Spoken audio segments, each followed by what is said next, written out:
going to score. And there it is. Your CCBC champion, Cascades, just win it.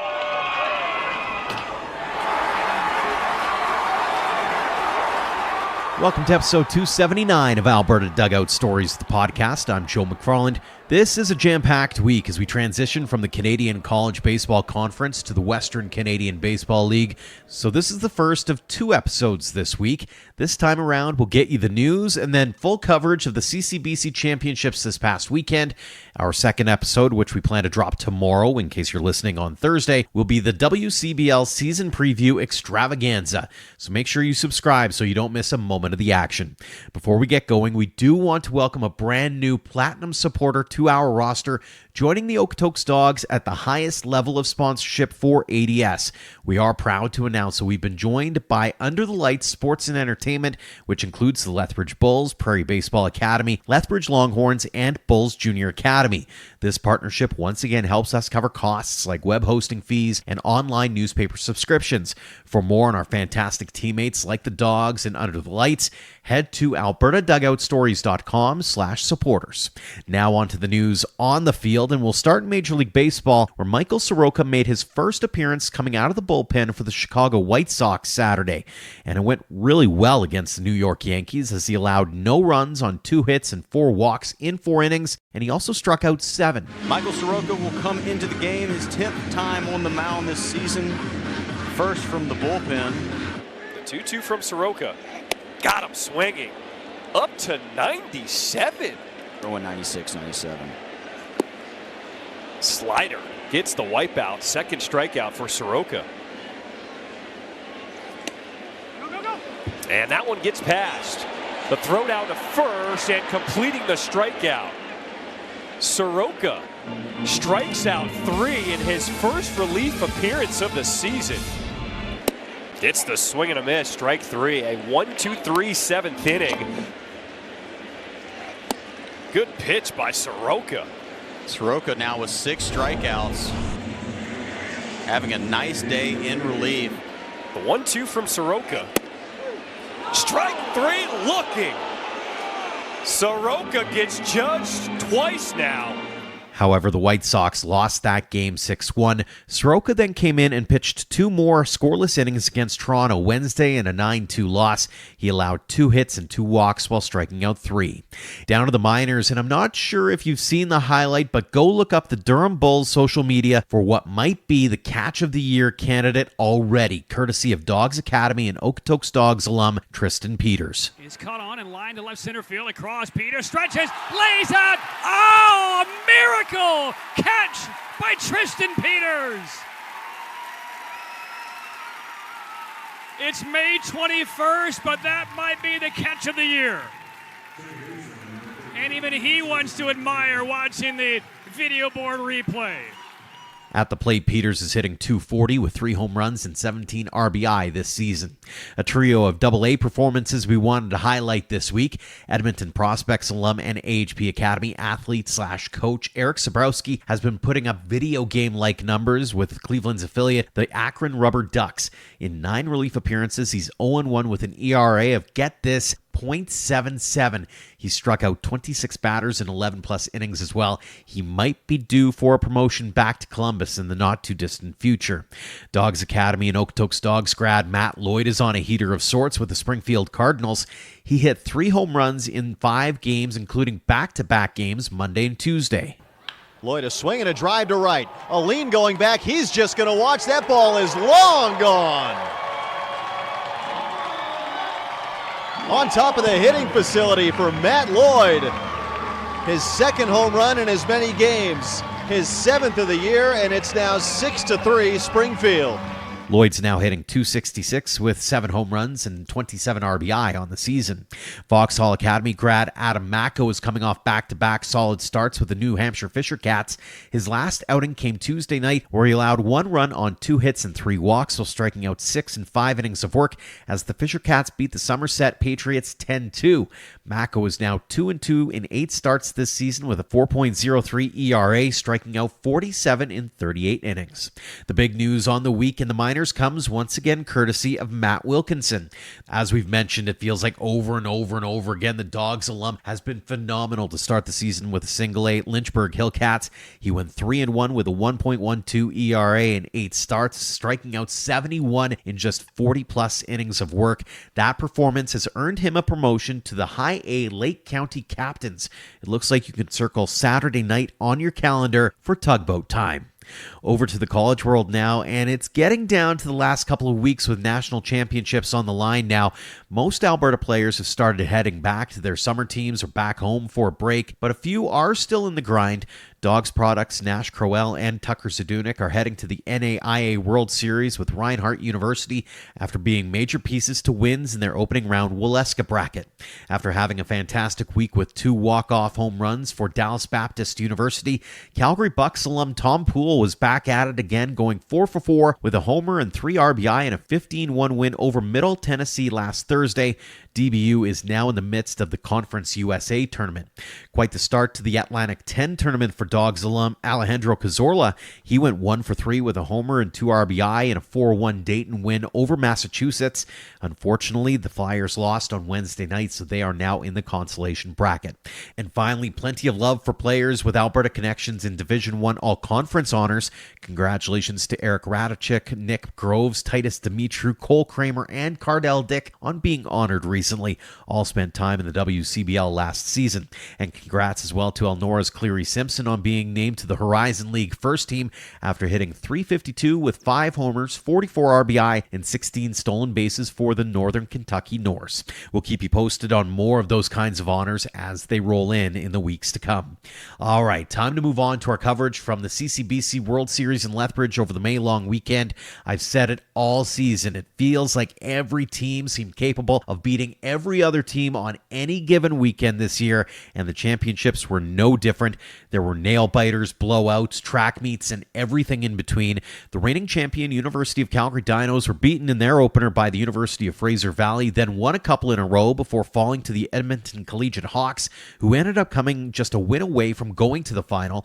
Prairie Baseball Academy, meantime, lost their opener, won their next game before falling to Edmonton.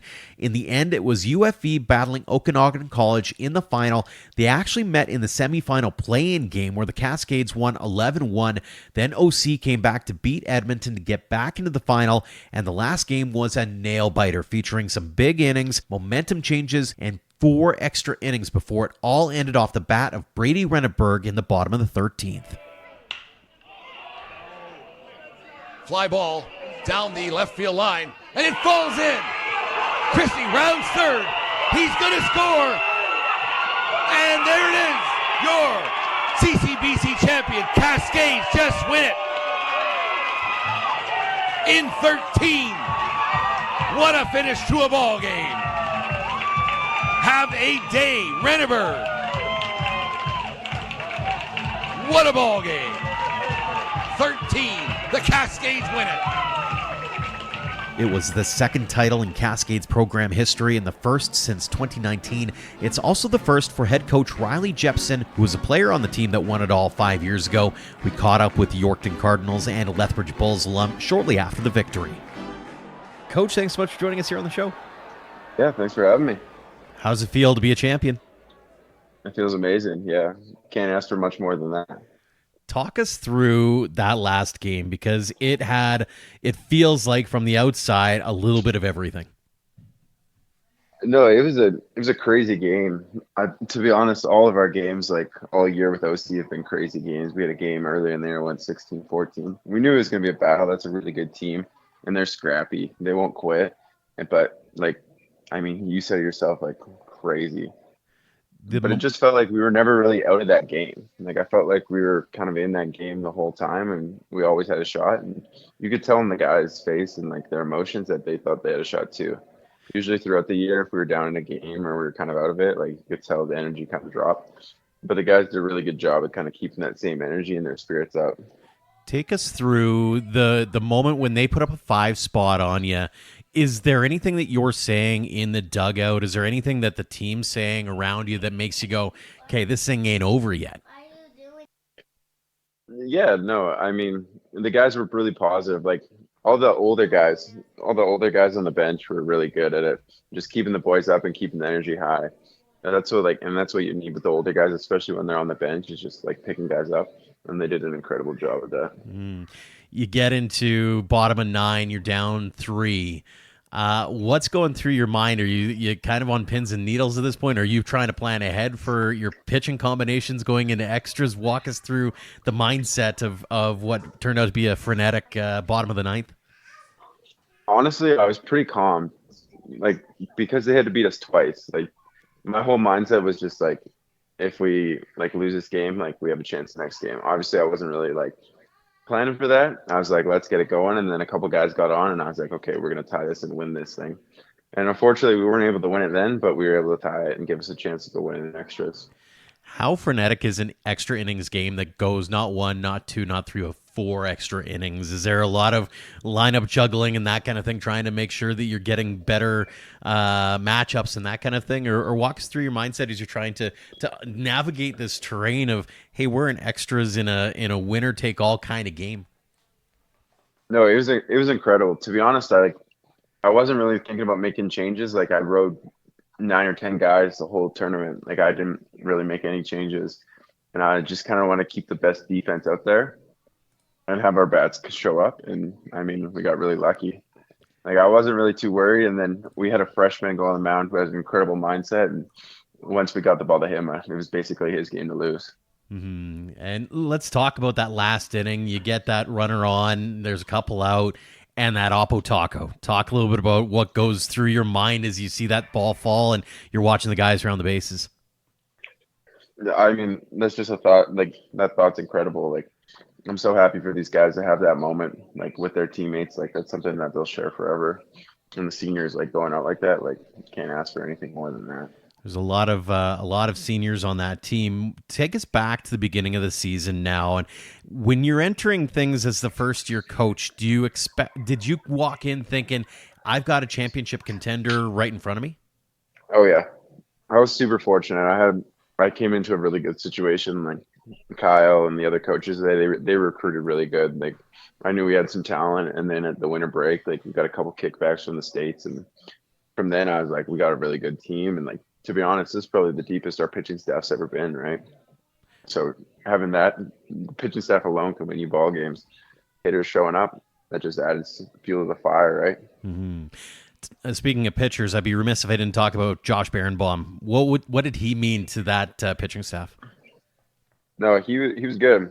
I mean, you always love having an older guy that's been there. I was lucky enough to play with Josh when I was still playing at UFE, and then have an opportunity to coach. Like, it was crucial to have him come back and just take control of the reins of the ball when he's got it and just like put it in cruise control at times. Were you surprised at all that he ended up walking away with Pitcher of the Year honors? No, I wasn't surprised at all. He had a pretty good year.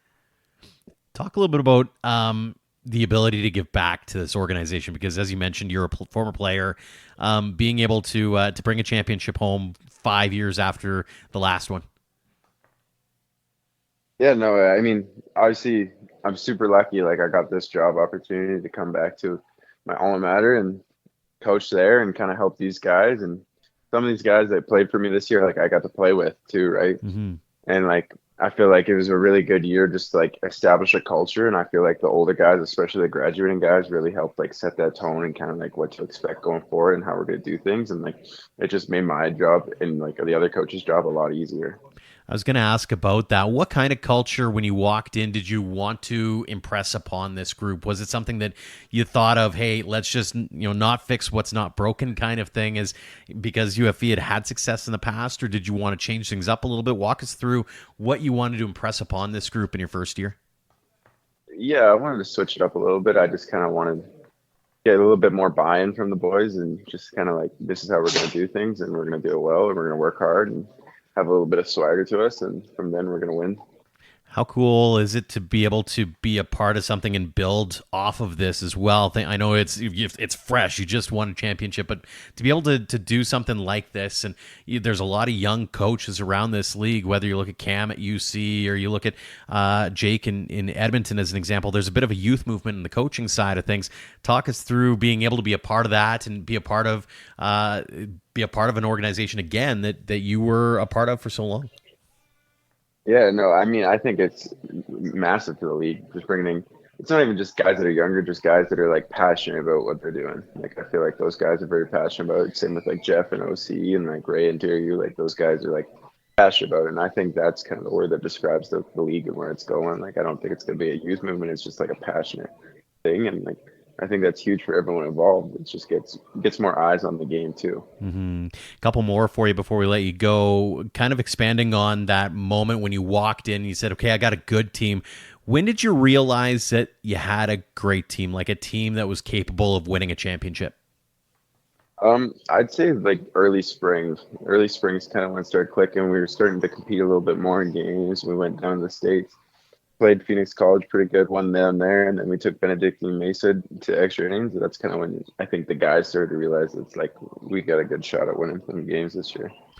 Take us through this tournament as a whole, and was there a moment when you realized, okay, this is real? Like there's more than just a couple of good wins. Was there kind of that crucial turning point where it all clicked for everybody during this tournament? Because it was a weird one.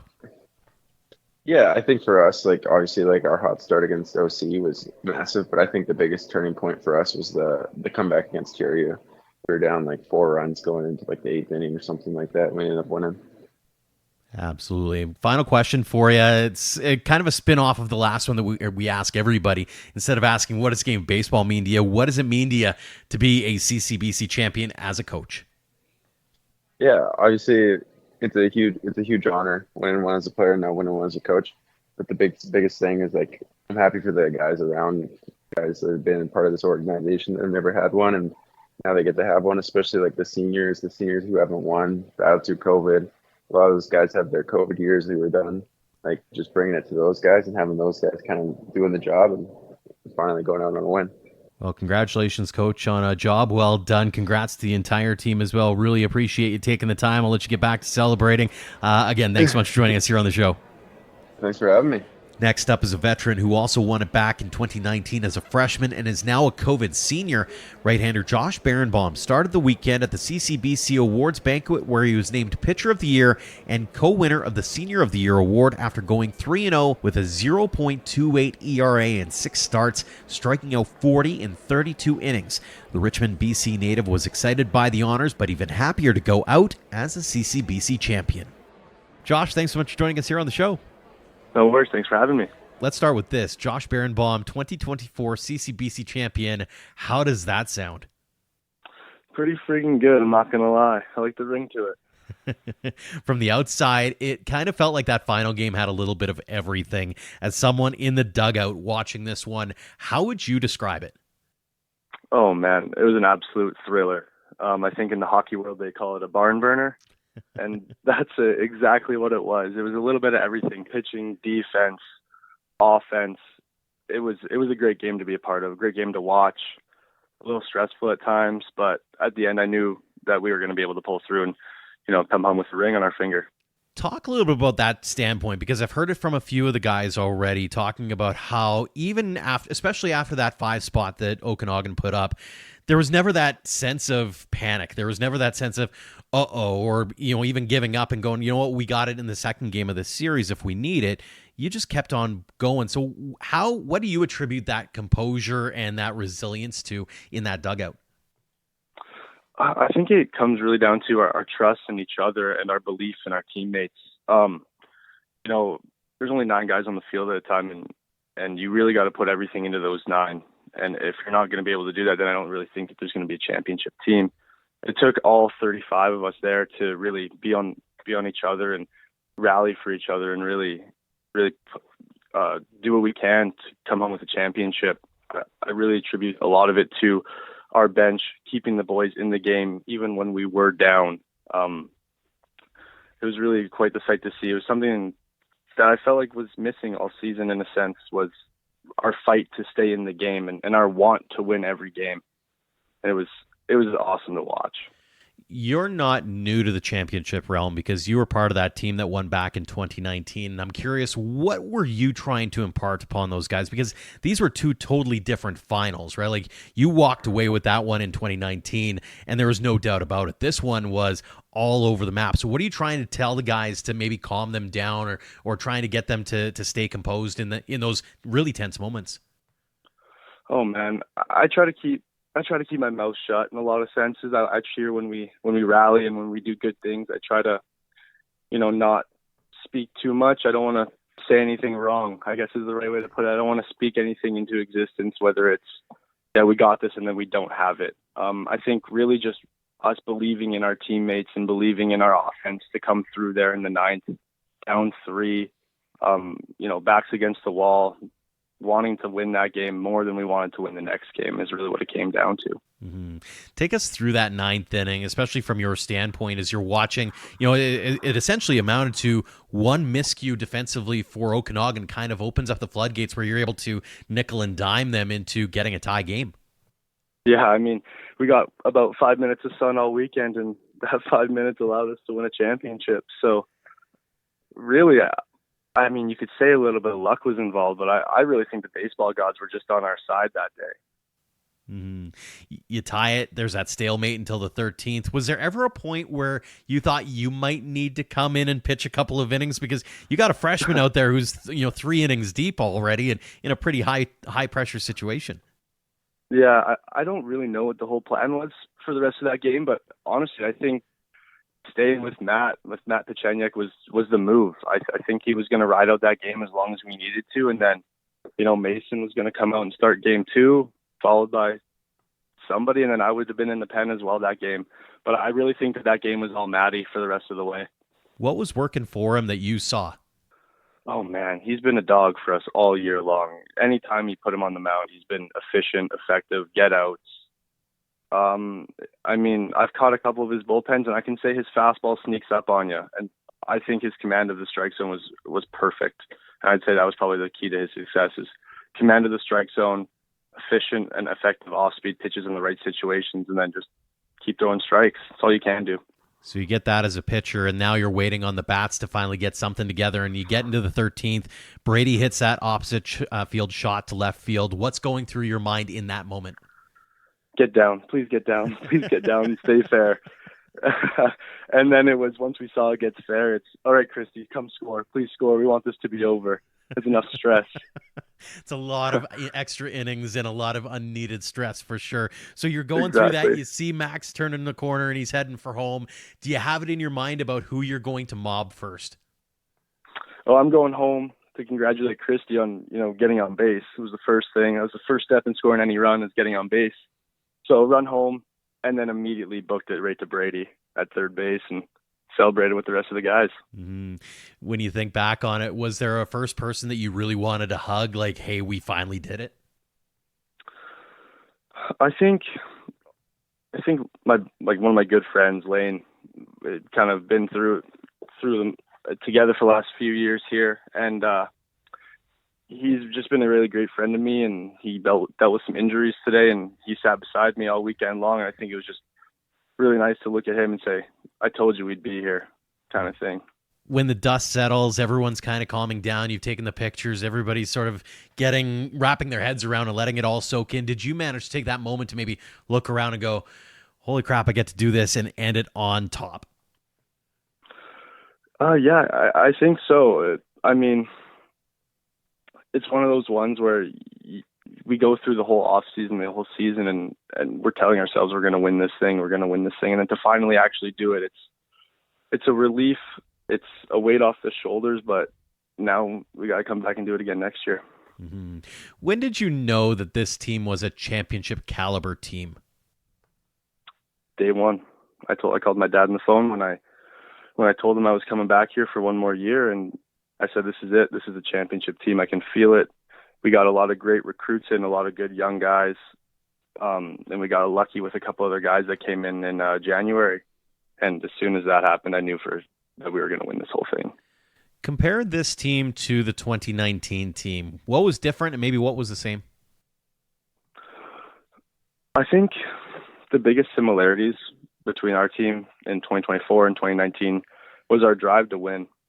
That was the biggest similarity that I noticed, was we wanted to win more than anybody else wanted to. And I think that when you get into the playoffs, especially in a league like the CCBC, where it's really one weekend where one team can get hot and win the whole thing, I think the want to win is what makes a team great. In terms of differences, I don't know if there's much differences. Our pitching rotation was very solid this year, similarly to it was in 2019. Our bats were very similar this year as they were to 2019. I think it was quite a similar team in general. Different names, different bodies, different guys. But our want to win and our want to execute, our want to be a champion was there, and that's what leads all great teams to a championship. Mm-hmm. One of the names that was similar, albeit in a different role, is Riley Jepson. What did that guy mean to you and the program, coming back and being an alumni and also being able to help guide this team to a championship as a coach? Yeah, I mean, when I found out Jeppy was coming back, it was at first there was a little bit of mixed feelings for myself. Great teammate of mine, great friend. Him and I have a lot of great stories, and it became, how are he and I going to be able to balance this friendship as well as a coaching relationship? And I honestly can say he did it phenomenally. He really did everything he was supposed to do for us. Got on us when we needed a little bit more stern. When we needed him to be a little bit more stern, he would get on us. And when we were rolling, he would just let us keep rolling. And I think it was the perfect mix between a little bit of that pro ball experience and the college coaching style that we really needed. On a personal note, you had a great year, obviously, and capped by the Pitcher of the Year award. I wanted to ask, what did that mean to you? It meant a lot. I mean, I was trying to not think too much about my own personal accolades this year throughout the season, although I'd be lying if I said it wasn't in the back of my head. I really just wanted to win a championship, but to win Pitcher of the Year, it really felt like all the work I put in the last couple of years, going from a position player to a pitcher, it kind of felt like hard work was all worth it, and it paid off in a sense.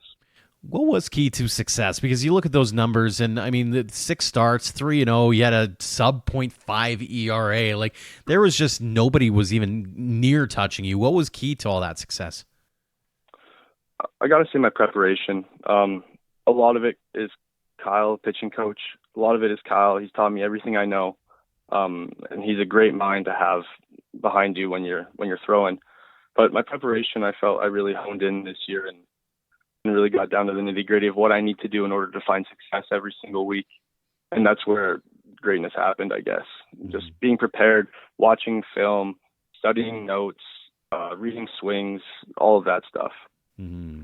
You think back on, it's been a frenetic probably week or so. A lot has happened, a lot of awards, and obviously the championship. How are you going to remember this year?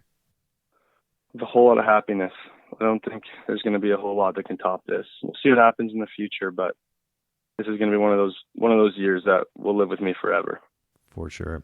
Final question for you, Josh, before we let you go. It's one we ask everybody here on the show. What does the game of baseball mean to you? Oh, man, this game means life. It's it's a whole lot of everything, ups, downs, goods and bads, and I don't think there's a better game that can resemble the game of life in a sense. I mean, it's opened so many doors for me. It's given me so many great opportunities. I have nothing bad to say about this game of baseball that we all love.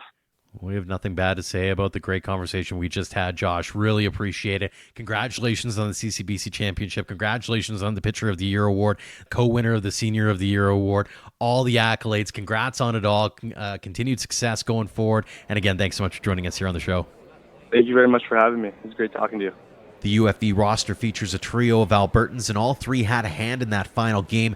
Pitcher Andrew Vanderveen threw an inning of scoreless relief, while infielders Max Prevost and Eli McKeen provided timely hits in the comeback efforts.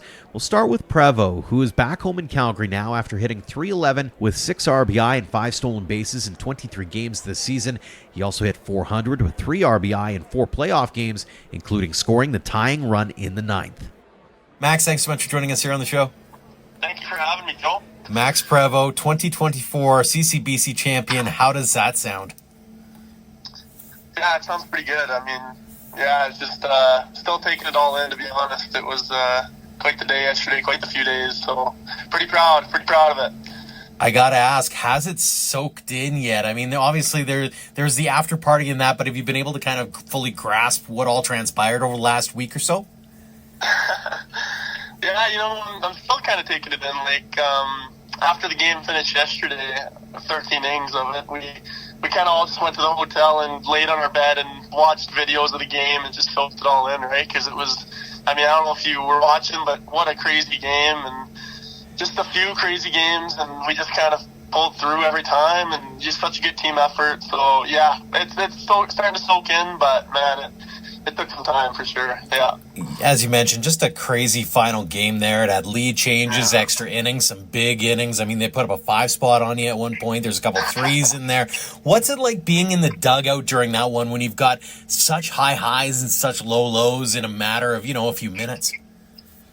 Yeah, I mean, definitely a crazy game in that sense.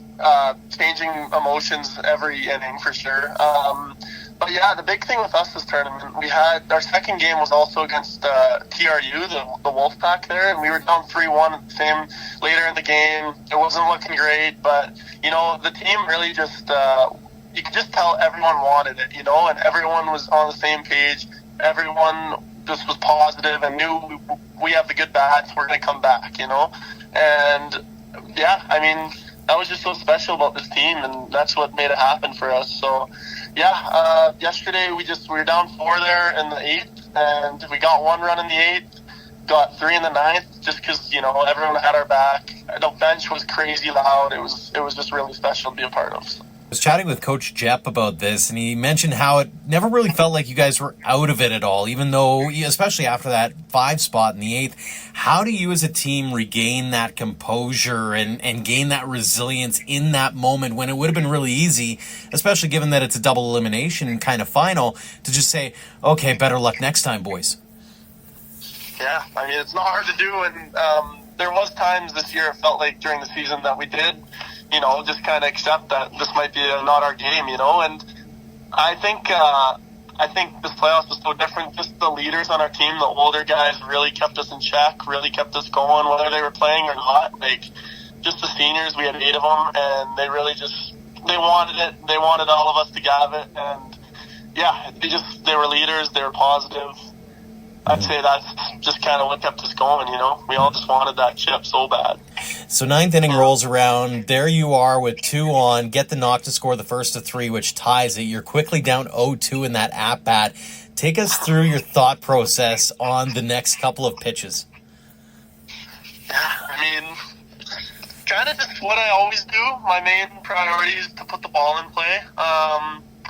Yeah, I mean, I think I can't remember that fully, but that second pitch, I remember he got me with the curveball or changeup, whatever it was nasty. And at that point, you're a little rattled, but you go out of the box, you take it second.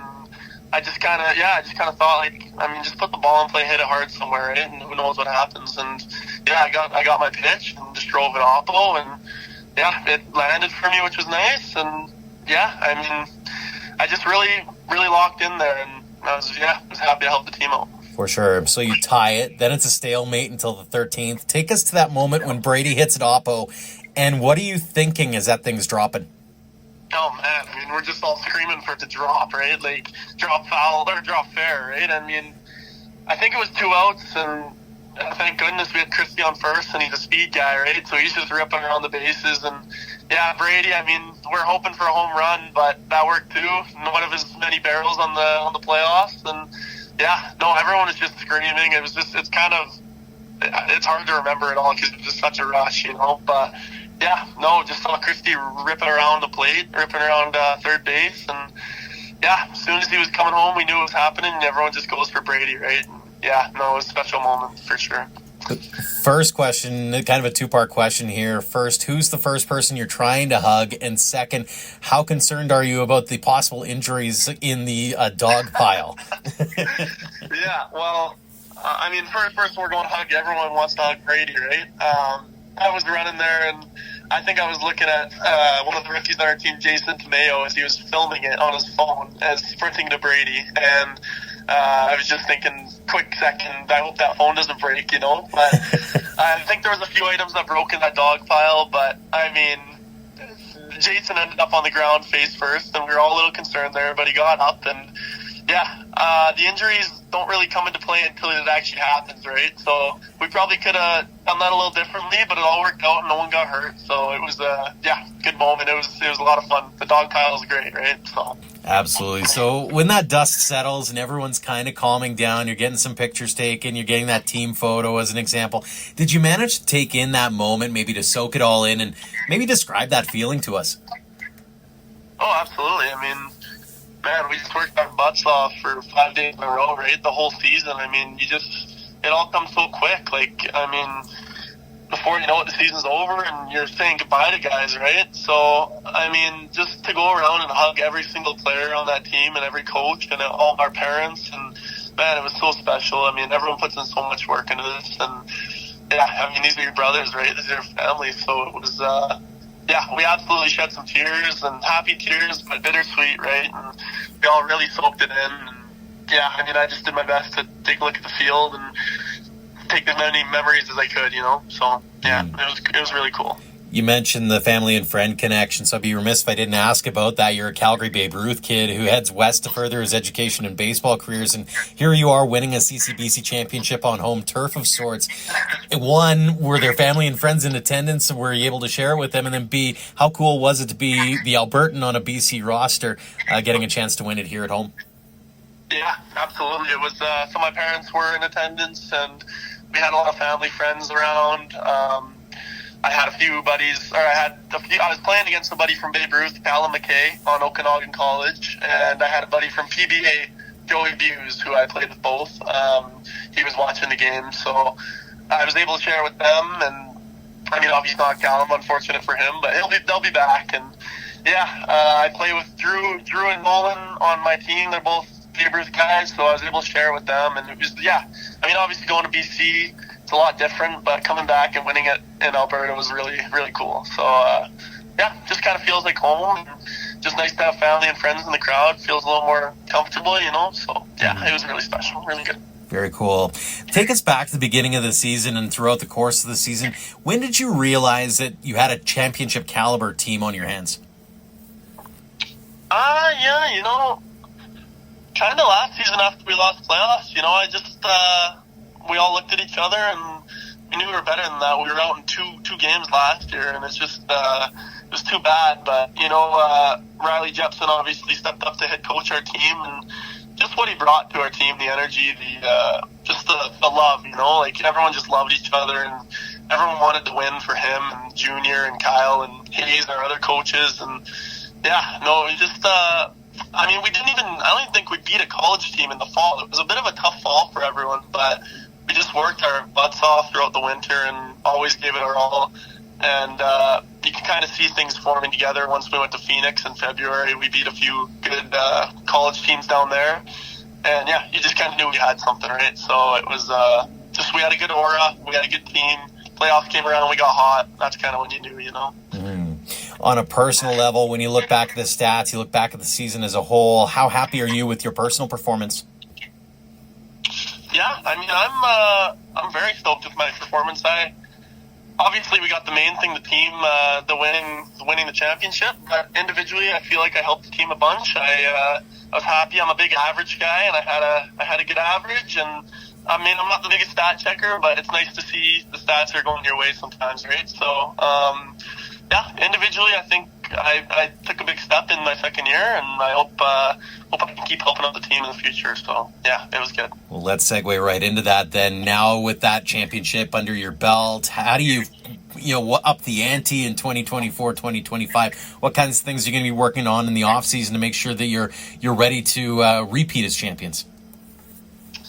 Just kind of keeping it up. I think we're all going to take a few weeks, maybe not a few weeks, some of us might, but take some time off baseball, just kind of look back at it, enjoy it a bit, and then get back to it. And I mean, personally, I'm just going to keep working out, focusing on my body there, eating well, and just working on some little things in my individual game, and then coming back hopefully better and ready to go for the following year. But yeah, I mean, as a team, we just got to come out better than we were, and just keep that same energy. So yeah, hopefully we can do that.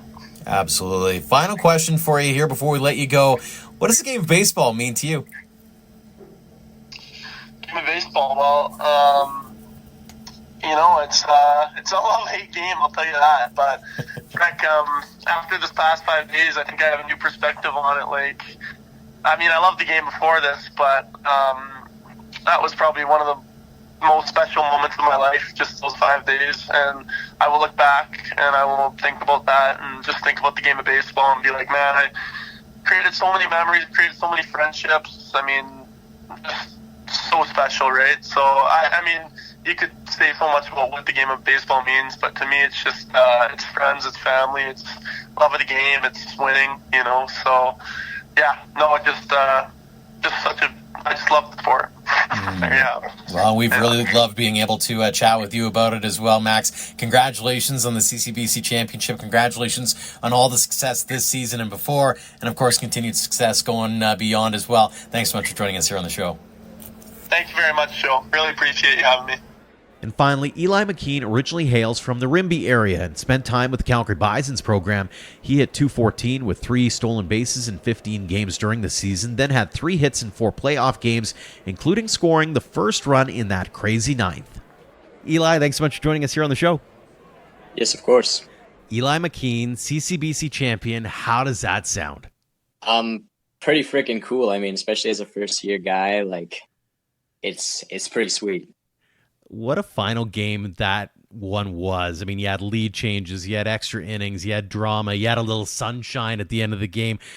In the dugout, though, what was it like being there? The energy was unlike anything I've seen. Like, most energy I've ever seen come from the dugout in any baseball game I've ever played in. Like, all weekend long, everyone was fired up. We knew we were never out of the baseball game, and yeah, the boys kept the energy up the whole time. It was pretty electric. How do you regain or retain that composure? Especially, I keep looking at that score sheet and see that 5 spot in the 8th that they put up. And it's hard not to go, okay, well, better luck in that second game, but you never really did. And even Coach Jep alluded to that fact that you guys never felt like you were out of it. So what made you say, hey, we've got this, don't worry about it, we can get it back?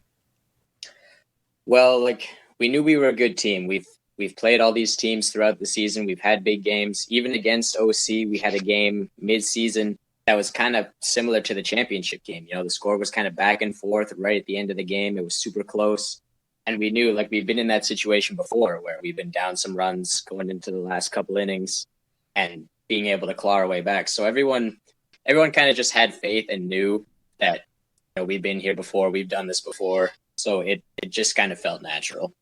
So take us through that 9th inning and your approach at the plate, because you're leading off that inning. You're kind of setting the tone. Walk us through the at-bat and what your mindset was as you're trying to get on base.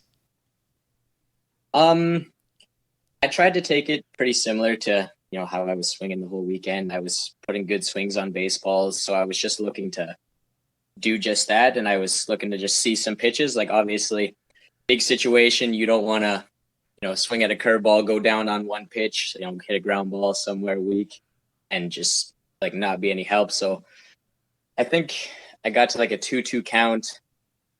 I think he threw me a curveball. I put a good swing on it, hit it hard on the ground, and I knew like there was a chance that he wasn't going to make that play. And sure enough, he didn't. Got on base, and then the rally started from there. One little bounce goes a long way, it seems like, in that 9th inning. Walk us through being on the base paths and watching as your teammates kind of claw their way back and nickel and dime OC into getting into a tie situation. Yeah, so being on base, it wasn't a super stressful thing. Like, we were through the heart of our order at that point, so we're top of the order. We've been swinging it well all weekend, so I wasn't looking to do too much. I knew like I had complete faith in my teammates to get it going, and sure enough, they did. So then you tie it, It's a stalemate until the 13th. A lot of really good pitching performances in those extra innings.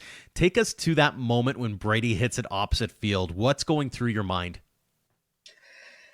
At first, I'll be honest, I thought that ball was going to be caught, but it just kind of kept floating and landed pretty close to the foul line. He wasn't able to make a play on it. I knew right away, like we had Tyson on first base. I knew right away he was going to score if that ball got down. Like, he's quick. And he came around to score, and yeah, I mean, it was a dog pile from there. I mean, pretty cool moment for sure. When he's rounding the bases, are you kind of thinking, okay, I got to mob Tyson, or are you thinking, hey, I got to hug somebody in particular? What was going through your mind as you're getting yourself ready for the eventuality of the dog pile and the insanity that's about to ensue? Yeah, so a lot of my teammates initially ran to Tyson when he was scoring, but I knew he was scoring. So as soon as I saw that he was going to score and he was getting it safe, I was booking it to Brady. Like, a big moment there, and he's been swinging it well all year. And yeah, and then, like you say, it was a literal dog pile from there. When the dust settles, everybody's getting photos, all that kind of thing. Everyone's finally calming down a little bit. Did you manage to take that moment to soak it all in and maybe describe that feeling for us as you kind of look around going, we did it? Yeah, I mean, it's kind of a tough thing to describe. We knew all year that we were a good team and there was a good chance that we would be in this moment. So it felt pretty, like, it felt right. Yeah, like you say, big moment. Everyone's super emotional. But yeah, pretty cool thing to experience for sure. I don't know. You mentioned the fact that you knew you had a good team. Was there a turning point during the season, or maybe it was during that tournament where you went, we're a championship caliber team?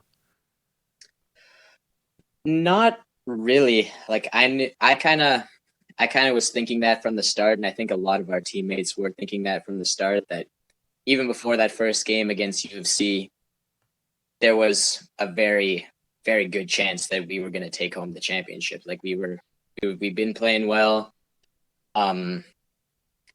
Yeah, it didn't seem like our team had any doubt that we were going to be the ones to win the championship.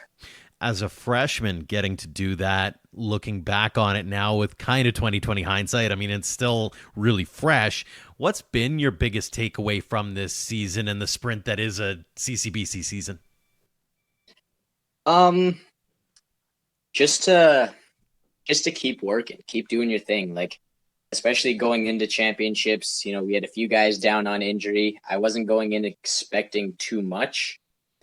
And like you say, we had a couple guys down on injury, and I was able to get a starting spot in those games and just kind of went out and did my thing. So just keep working and knowing, like, trusting the process throughout the season was a big thing for me. Mm-hmm.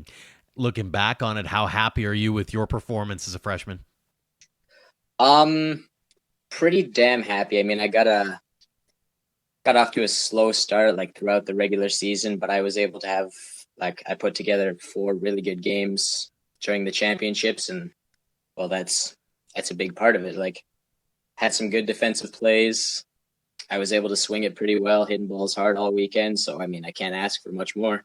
Absolutely.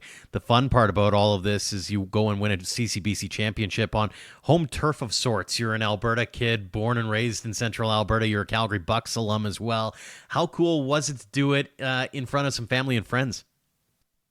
Definitely was pretty cool.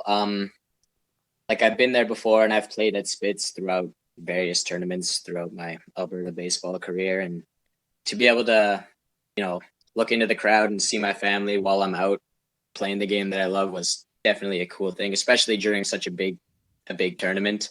Yeah, definitely really, really cool. You have the benefit now of having an off season to maybe get a ring and maybe look back on the year that was and look ahead to next year. When you think ahead to next year, there's going to be a fresh crop of freshmen. There's a bit of a turnover. You had a lot of veterans on that team. What kinds of things are you hoping to impart upon some of those new recruits, some of those young guys who are going to be joining the Cascades for the first time? it kind of goes back to, what I was saying about the season, just like keep working and trusting the process. Like there will be guys that will put in a lot of work in the fall and they're going to be really good and they're going to earn themselves a spot on the team and a starting spot. And yeah, I think the big thing is just to promote the work ethic that our team had this entire season. That'll be a really big thing for guys coming in next year. Especially with a newish head coach. I mean, Riley's been at it for a year now and comes into it and wins a championship after winning it as a player back in the day. What did he bring to the fold as a coach for you? He just brought good energy. He knew what we were capable of, and he didn't have a doubt in his mind, and he made sure that we knew that. Good energy. He held us accountable when we needed it, and he was able to take us to a championship and win his first year. Very cool. What's it mean to you to be now known as a CCBC champion? Geez, I'm not really sure. I mean, definitely a cool thing to win, especially like as a freshman first year. Definitely big, pretty cool. Just hoping we can, keep up that winning attitude throughout the few years that I'm here.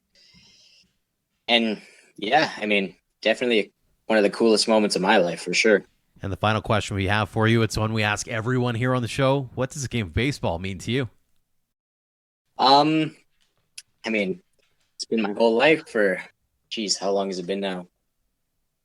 10-ish years. So, it's been a part of my life for a long time. I've always loved the game. It's taught me so much throughout about life, about the game. It's just been a big learning thing for me, and it's amazing. Well, it's been amazing getting to chat with you briefly and talk about the CCBC Championship. Eli, congratulations on that victory. Congrats on all the success to this point. Continued success this year and beyond. And thanks again for joining us here on the show. Thank you very much for having me. Thanks again to Riley Jepson, Josh Berenbaum, Max Prevost, and Eli McKeen for joining us this week. And congratulations again to the UFB Cascades on their CCBC Championship. For a full story on the tournament, head to albertadugoutstories.com. A big tip of the cap as well to post-game photography for the episode artwork and the main image we used for our web story. And a shout out to our friends at the Battery Media for their fantastic online coverage of the CCBC season as a whole. As always, thanks to all of you for downloading and listening. If you like this or any other episode, make sure to leave us a rating and review to help spread the word about ADS. As mentioned, the WCBL season preview extravaganza drops tomorrow if you're listening to this on Thursday. If it's later, well, you'll have 2 episodes to catch up on during the weekend. We hope you enjoy them both regardless. Until next time, thank you for all of your support online, on social, and on air of Alberta Dugout Stories.